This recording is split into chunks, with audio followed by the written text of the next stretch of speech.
Bueno, creí que estaba grabándolo y bueno, resulta que no pude continuar con el mismo video. Así que bueno, continuamos con esta exposición.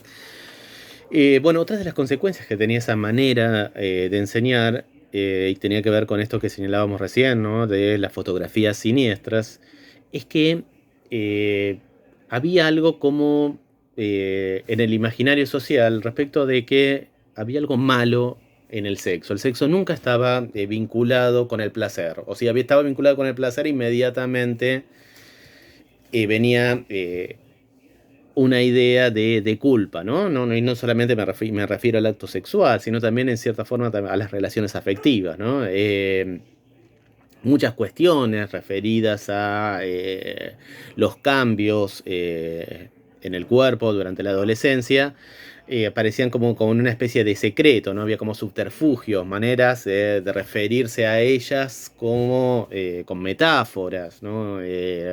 La menstruación, ¿no? Era algo así como el asunto, ¿no? Algunas cuestiones que hoy suenan bastante risibles, pero tienen que ver con concebir el sexo, concebir la sexualidad como algo de lo cual no se podía hablar libremente, ¿no? De que debía permanecer oculto. Y no solamente el acto sexual, sino también eh, justamente los afectos y los sentimientos, ¿no? Parecía que no podían circular tan libremente, ¿no? Eh, y que eso tiene también, ¿no? Ciertas consecuencias y ciertos prejuicios terribles, ¿no? Esa idea, ¿no? De los hombres o los varones no lloran o no deben expresar los sentimientos, ¿no? Entre tantas otras.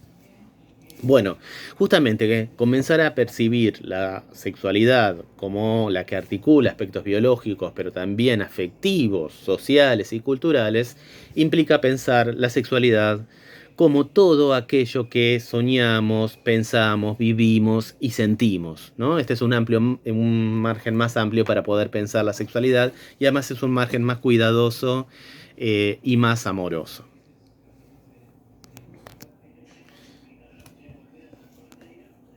Pero esta forma de pensar la sexualidad tiene consecuencias, ¿no? Tiene consecuencias respecto de que los docentes muchas veces tienen vergüenza o tienen miedo o temores respecto de enseñar educación sexual integral.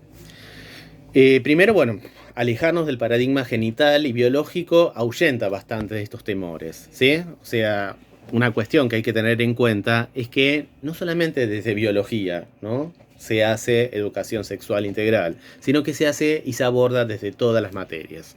Particularmente, nosotros desde la provincia de Buenos Aires, y eso ya fue inclusive con anterioridad a la sanción de la ley en el 2006, la educación sexual integral tiene un lugar específico y el lugar específico es la línea curricular ciudadanía.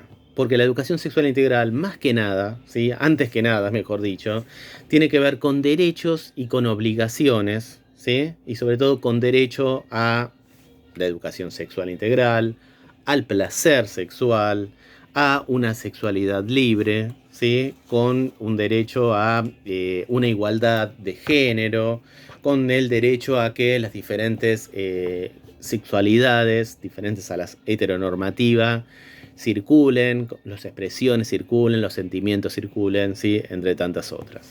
Pero más allá de que el lugar específico para nosotros en secundaria de la educación sexual integral está en la línea curricular ciudadanía, hay que tener en cuenta que desde todas las materias se hace educación sexual integral, ¿sí? ¿Y a qué nos referimos con esto? Nos referimos a que cuando en historia se cuenta en los matrimonios cómo se concertaban en la Edad Media o en la antigüedad, se está haciendo educación sexual integral. Cuando se señala que en la Grecia clásica las mujeres eran reducidas al lugar de objeto, ¿no? O tenían el mismo estatus social que los esclavos, se está haciendo educación sexual integral. Cuando se pone de manifiesto que en toda la filosofía, como también en la matemática, en la química, entre tantas otras de esas disciplinas mal llamadas, disciplinas duras, han predominado sobre todo los varones por encima de las mujeres, y para las mujeres ha sido una lucha poder acceder a ciertos lugares ni siquiera de privilegio, sino de trabajo. También se está haciendo educación sexual integral, ¿no?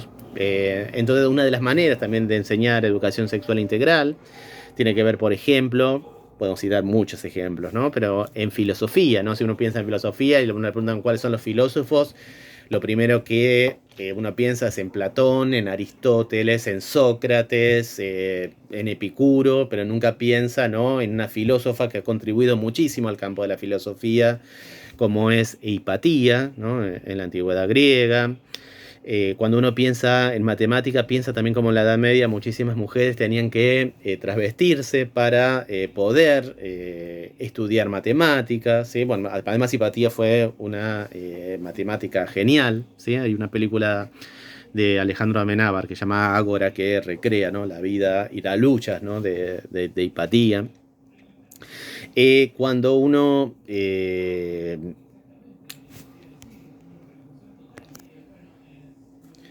Cuando uno en química recrea la vida de Madame Curie, que además es la única mujer, no solamente mujer, sino el único ser humano en el mundo que fue premio Nobel de dos disciplinas, ¿no?, de física y de química.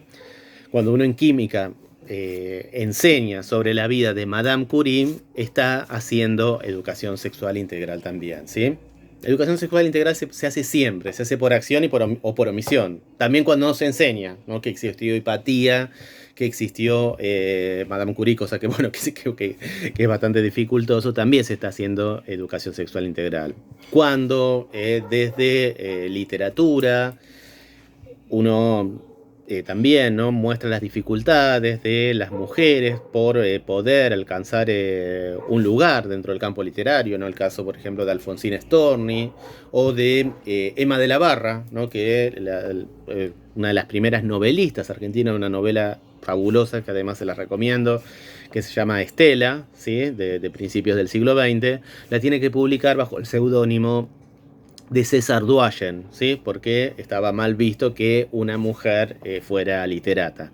Cuando uno está haciendo eso, está haciendo educación sexual integral. Y cuando no lo está haciendo, cuando no lo dice, cuando lo omite, también está haciendo educación sexual integral. Porque esa es otra de las características de la educación sexual integral, ¿no? La educación sexual integral se hace siempre, por acción y por omisión. Otro ejemplo que a mí me gusta citar siempre es el caso de cuando se señala que Alfonsina Storni se suicidó, ¿no? Se suicidó por amor, ¿no? ¿Qué hace esta cuestión, ¿no?, cuando hace esta afirmación tan contundente, ¿no? Está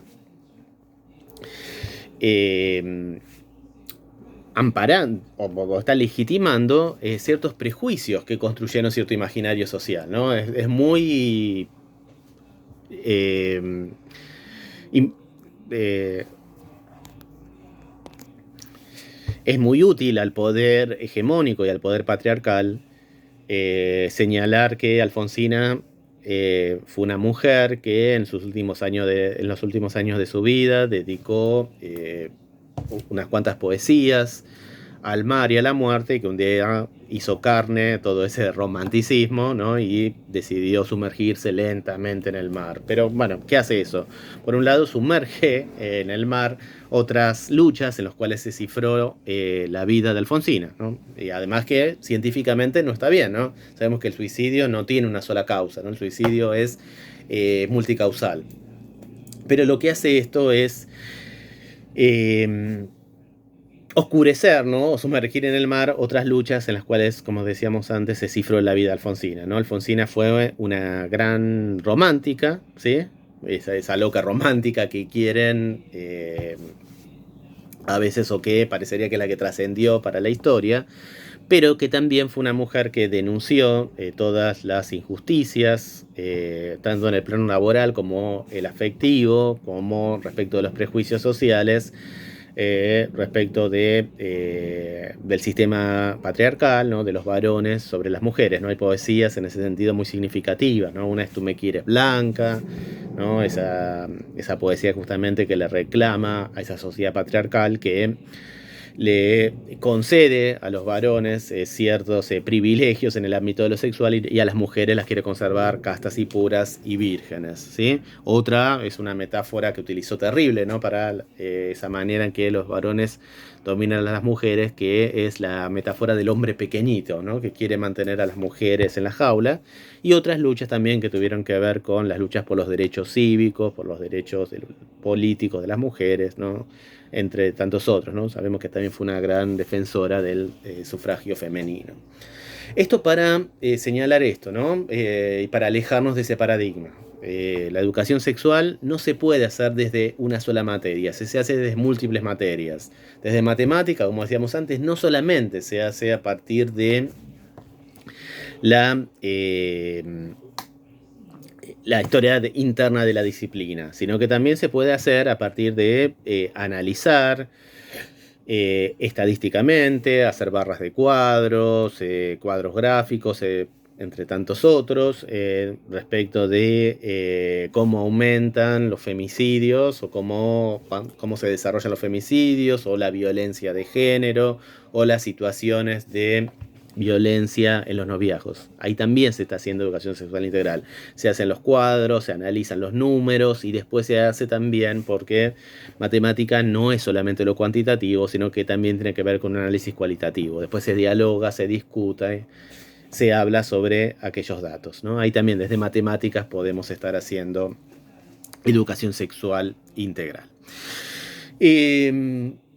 Esto que le señalábamos antes respecto de cómo el sexo ha circulado en las escuelas, particularmente, como en toda la sociedad, como lo secreto, como lo oculto, como lo siniestro, como lo malo, tiene consecuencias, ¿no? Tiene consecuencias que puede hacer que muchos docentes se sientan avergonzados o temerosos a la hora de tener que explicar contenidos de educación sexual integral. Pero si se amplía el espectro, no solamente, ¿no?, de lo genital y lo biológico a todas estas cuestiones, ahí nos damos cuenta que todos lo hacemos y además, en ese sentido, el docente se empodera, ¿no?, de ciertos contenidos de educación sexual integral. Porque, y no me voy a cansar de repetirlo, educación sexual integral se hace siempre. Y no solamente a través de los contenidos.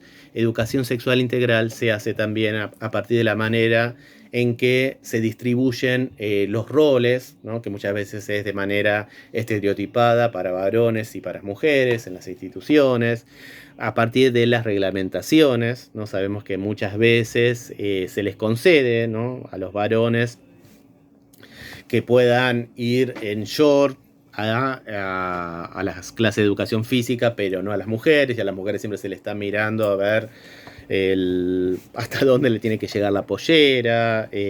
Bueno, en todas esas cuestiones también, ¿no?, se manifiesta la educación sexual integral.